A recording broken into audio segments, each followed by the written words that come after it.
Icang lah yang memukul perempuan Novi itu duluan pakai botol, sehingga cowoknya marah. Dalam hal ini pelaku. Mas Faizal, Ya. dengan kondisi yang kamu alami ini, apa yang ada di dalam benakmu sekarang? Ya masih lumayan agak kaget sih. Apalagi kalau lagi nggak bisa tidur, kadang kebangun tengah malam tuh masih suka bengong.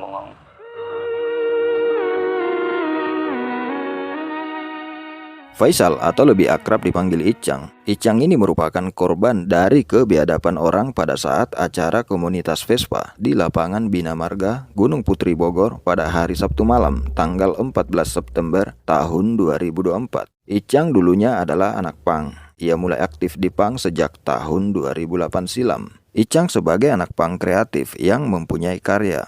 Icang bermain musik dan juga memproduksi kaos sablon. Kaos sablon tersebut ia produksi sendiri, lalu ia pasarkan sendiri. Hasil dari sablon kaos itulah yang membuat Icang bisa menghidupi kedua anaknya yang masih kecil.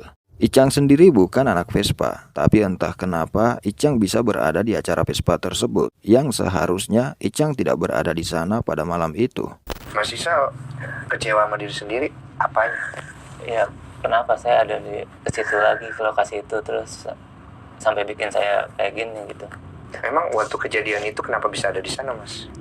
Saya rencananya tuh keluar rumah minta antar sama temen untuk ke bengkel. Satu bengkel yang di satu bengkel itu tuh saya lagi perbaiki kendaraan saya gitu. Nah yang antar saya udah pulang, ternyata motor saya itu belum bisa dibawa, masih di sana. Nah kebetulan yang di bengkel itu mau pada berangkat semua ke Acara itu. sedangkan saya kan nggak ada kendaraan tuh. Jadi mau nggak mau nebeng ikut sama mereka. Jadi nggak ada niat buat ke acara itu. Harusnya kamu nggak ada di sana.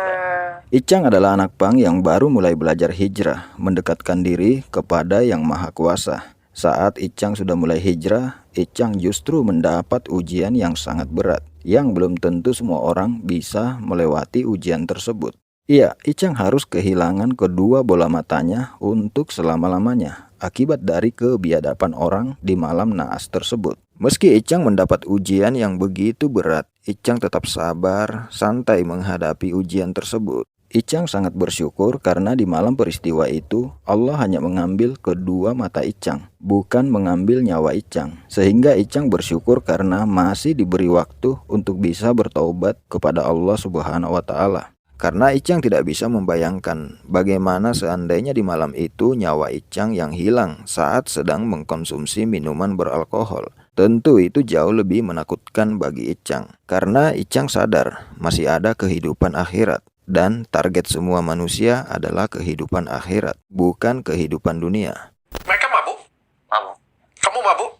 Saya salahnya di saat itu saya minum. Dikasih minuman. Nah, Kamu mabuk juga? ya. Kamu mabuk? Padahal saya dari sore sama di bengkel itu tuh udah banyak yang tawarin minuman. Saya nggak minum.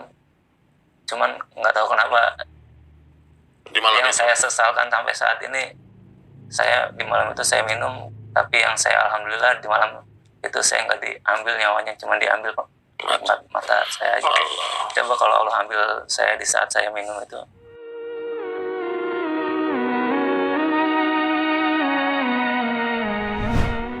Pada hari Sabtu malam, tepatnya malam Minggu, tanggal 14 September tahun 2024. Di malam itu Icang bersama seorang temannya datang ke salah satu bengkel motor langganan Icang untuk mengambil motor miliknya yang sudah ia titipkan untuk diservis beberapa hari sebelumnya. Sesampainya di bengkel tersebut, ternyata motor Icang belum selesai diservis atau belum bisa dibawa pulang. Sementara teman Icang yang mengantar Icang tadi langsung pulang karena masih ada urusan lain. Icang sempat bingung saat itu karena motornya ternyata belum bisa dibawa pulang. Dan kebetulan di bengkel tersebut sedang ramai di malam itu. Banyak orang-orang yang lagi ngumpul. Orang-orang yang lagi ngumpul ini masih termasuk teman Icang juga. Saat itu mereka berniat untuk datang ke acara komunitas Vespa yang ada di Gunung Putri Bogor. Di saat itulah Icang sekalian diajak dan akhirnya Icang pun kemudian ikut ke acara Vespa tersebut.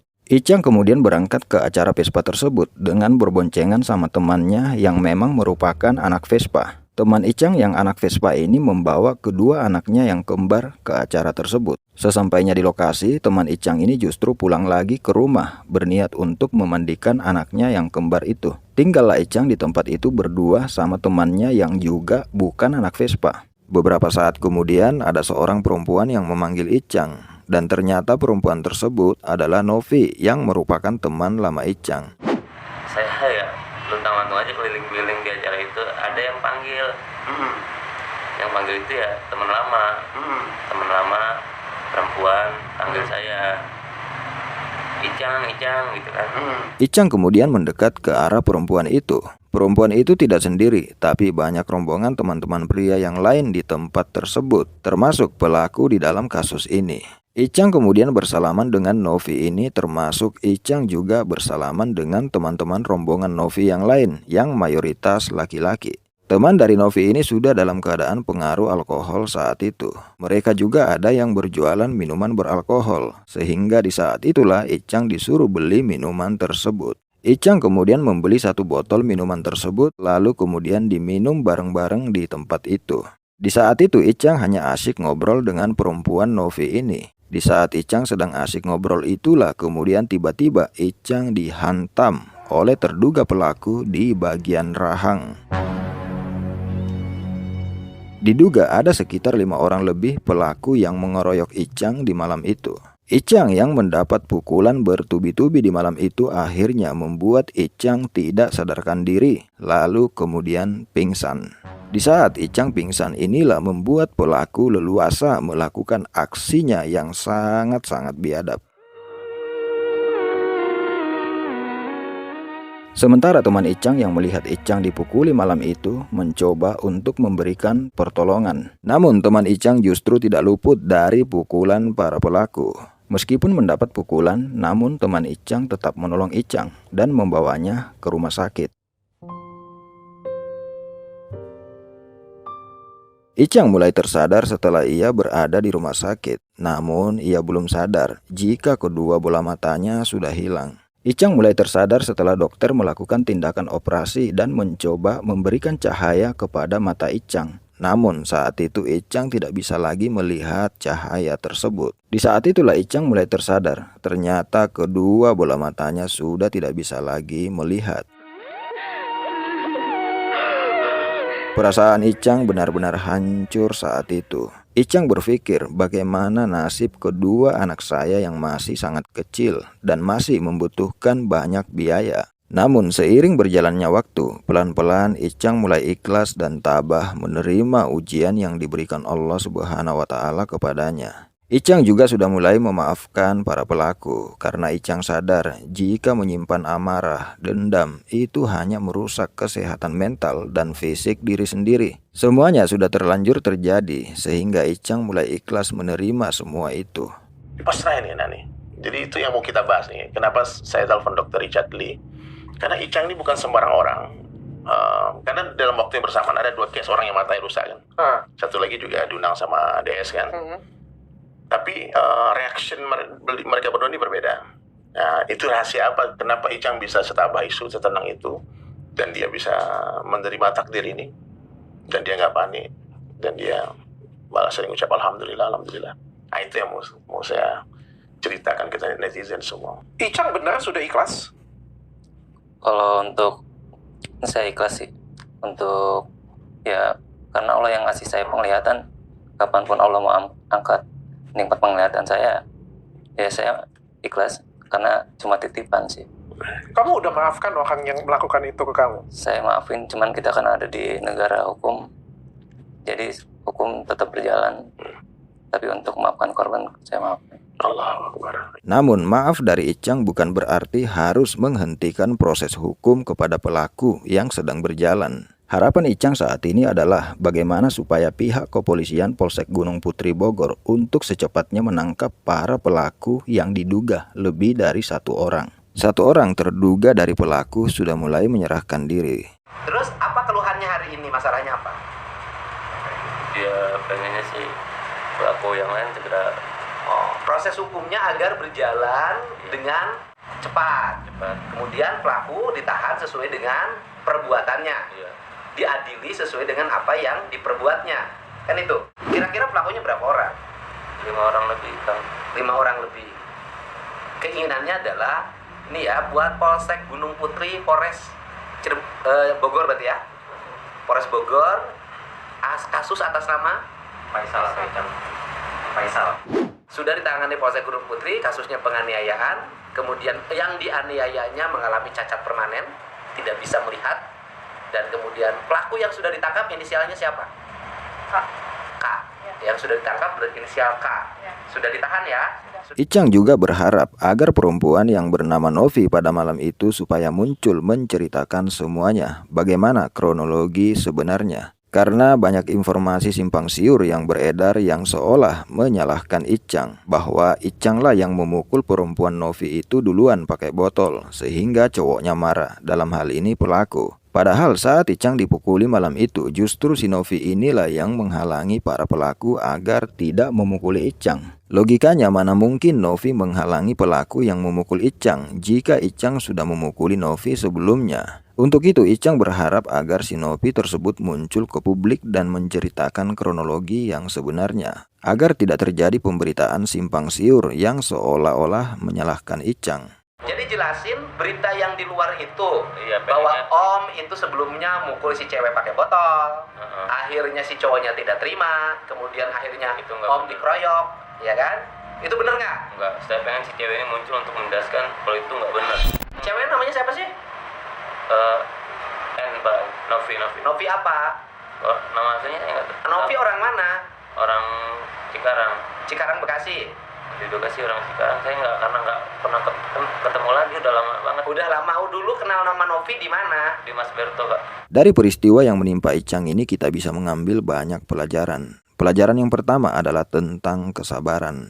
Kita bisa lihat Icang saat tampil di berbagai podcast. Begitu tenang dan santainya beliau menghadapi ujian yang diberikan Allah kepadanya. Icang sangat santai dan sabar, seolah-olah ujian yang menimpanya hanyalah masalah biasa. Padahal Icang sudah divonis oleh dokter kalau ia tidak bisa lagi melihat dunia untuk selamanya. Tetapi Icang tetap sabar dan ikhlas karena Icang punya iman dan Icang paham kalau marah, berontak, dendam, nangis, mengeluh, atau apapun itu, semua tidak akan bisa lagi mengembalikan kedua bola mata Icang seperti semula. Dan Icang yakin kalau kehidupan dunia hanyalah sementara. Icang tidak bisa melihat hanyalah sementara karena masih ada kehidupan akhirat yang abadi.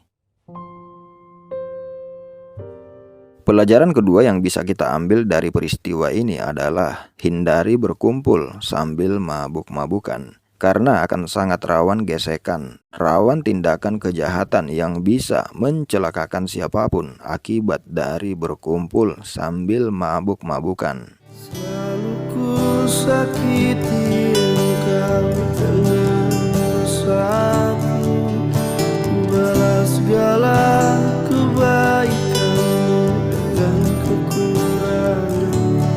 Tiada dari semuanya bahwa nafas yang ku hidup adalah kuasamu.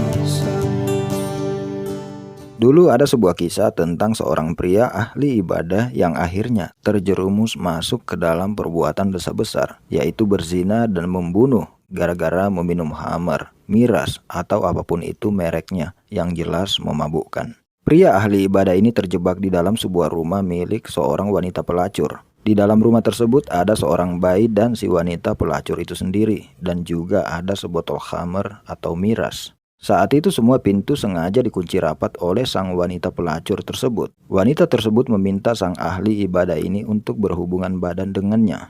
Jika ia tidak mau, maka sang wanita tersebut akan teriak dan warga pasti akan berdatangan, sehingga akan timbul fitnah kepada sang pria ahli ibadah ini. Karena ngapain kok bisa berada di dalam rumah wanita tersebut?